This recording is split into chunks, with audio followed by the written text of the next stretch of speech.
हाय जय जगन्नाथ सांग मैंने मो आपण मानक स्वागत करुच्ची मोर न्यू मिनी ब्लॉग को।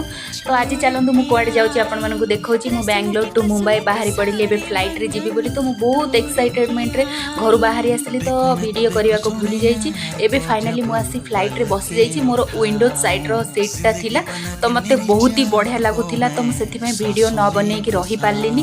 तो वीडियो मुझे फाइनाली बनईदेली। एवं आम फ्लाइट टी टेकअप कर तो एबे फाइनाली बहुत ऊपर उड़ू तो बहुत ही सुंदर लगुच। एबे आमे आसी पहुँची गलु मुंबई रे।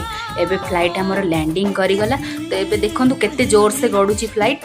तो एबे धीरे धीरे गड़ुची। तो एबे आमे बाहर को बाहर जीवु। मते बहुत ही बढ़िया लगिला फ्लाइट रे बसी की फर्स्ट टाइम।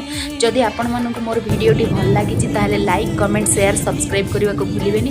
तो आपण माने भी कुआडे जांतु बुलाबुली करिया पई। तो जो मैंने फर्स्ट टाइम जाउचंती एक्सपीरियंस भी नियंतु। बहुत ही बढ़िया लगियो। मते तो बहुत ही बढ़िया लगिला। जय जगन्नाथ।